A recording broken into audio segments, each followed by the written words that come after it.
So now bank of Maharashtra एक PSU bank. और अगर आप देख रहे हैं 50 रुपए के ब्लो एक कोई बैंक आपको देखने को मिल जाए तो बैंक ऑफ महाराष्ट्र से बढ़िया पिक आपके पास कोई मिल ही नहीं सकती। ना ही यूको बैंक, ना ही आपका सेंट्रल बैंक, ये सब बैंक एक साइड, बैंक ऑफ महाराष्ट्र यहाँ पर जो है ना सबसे बेस्ट पिक साबित हो सकता है। तो अभी अगर आप देखेंगे तो ऑलमोस्ट यहाँ पर इस साल की कैंडल यहाँ पर अगर देखेंगे तो जो हायर साइड है, हायर जो प्राइस है वो 57 रुपए का है। और यहाँ पर प्रॉफिट बुकिंग अच्छी खासी तरीके से हमें देखने को मिली है। 38 रुपए तक का लो लग गया है इस स्टॉक के अंदर। और ये जो हायर साइड से करेक्शन आया वो सिर्फ और सिर्फ PSU की वैल्यूएशन की वजह से ही नहीं, बल्कि यहाँ पर आपका 2014 का जो हाई है ये है आपका 55.20 रुपए का। ये इसके ऊपर नहीं सस्टेन कर पाया ये स्टॉक और वहां से इसने गिरावट देखनी पड़ी है।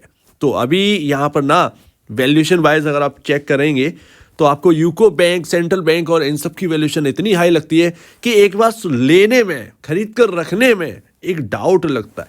बट मैं यहाँ पर कह सकता हूँ कि bank of Maharashtra one of the best bank है by asset, by NPA, by valuations. तो अभी बैंक ऑफ महाराष्ट्र का जो मार्केट कैप है कोई बहुत बड़ा मार्केट कैप नहीं है। आप IOB का देख लीजिए, हर कोई हैरान है कि IOB में ये क्या चल रहा है, इंडियन ओवरसीज बैंक में ये क्या चल रहा है, स्टॉक में क्या चल रहा है।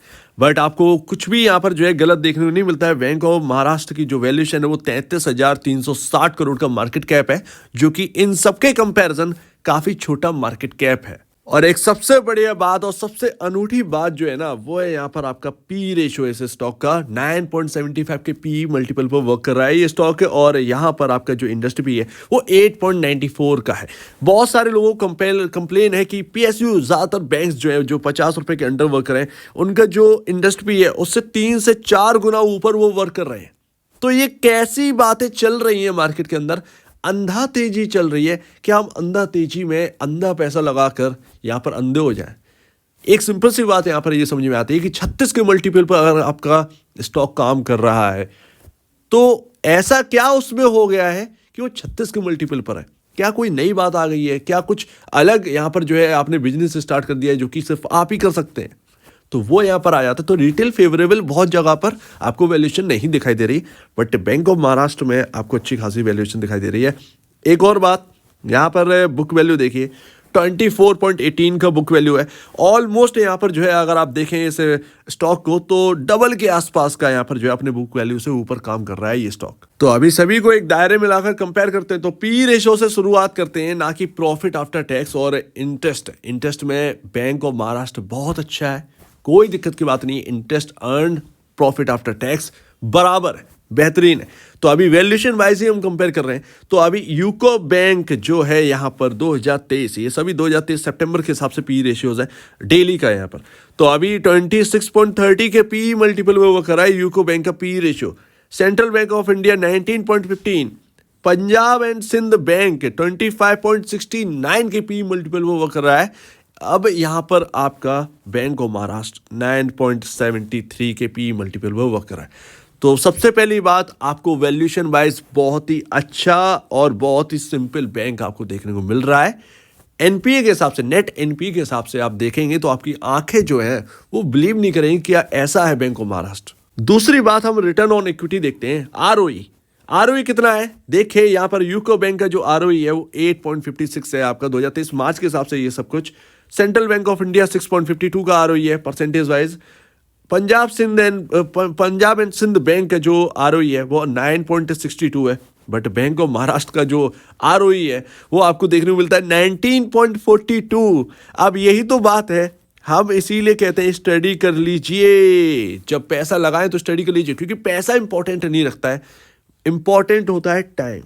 सही जगह वैल्यू बनेगी, टाइम का इंपॉर्टेंस पैसे से भी ज्यादा, रियलिटी फैक्ट यही है। तो अगर सही जगह पैसा लगा होगा तो टाइम की वैल्यू भी बनेगी, आपका पैसे की वैल्यू रहेगी। तो यहाँ पर नेट NPA का अगर आप देखेंगे तो नेट NPA कितना है आपका यूको बैंक का है 2023 मार्च के हिसाब से, ये सभी 2024 मार्च के हिसाब से यहाँ पर अपडेट होगा बाद में। तो अभी यूको बैंक का 1.29% का नेट NPA परसेंट है जो कि 2023 मार्च के हिसाब से। सेंट्रल बैंक ऑफ इंडिया 1.77% का नेट एनपीए है, जो कि 2023 मार्च के हिसाब से।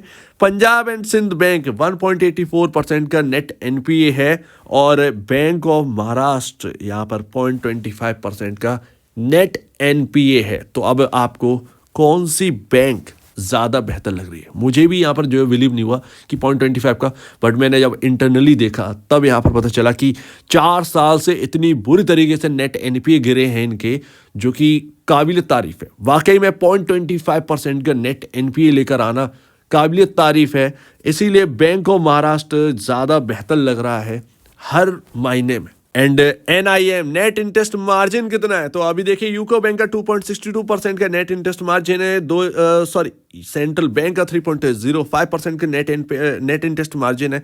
पंजाब एंड सिंध बैंक का 2.32% का नेट इंटरेस्ट मार्जिन है, और बैंक ऑफ महाराष्ट्र 2.99% का नेट इंटरेस्ट मार्जिन है।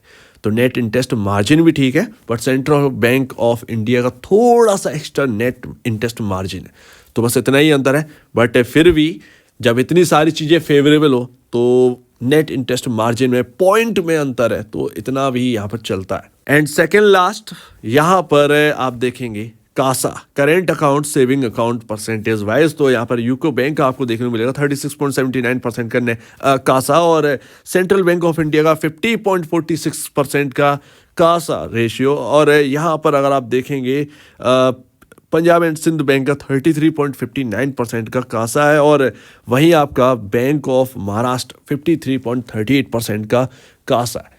तो अभी यहाँ पर current account saving account percentage wise अगर आप देखेंगे तो आपको ये देखने को मिलेगा, और इसमें भी यहाँ पर जो है बैंक ऑफ महाराष्ट्र टॉप पर है।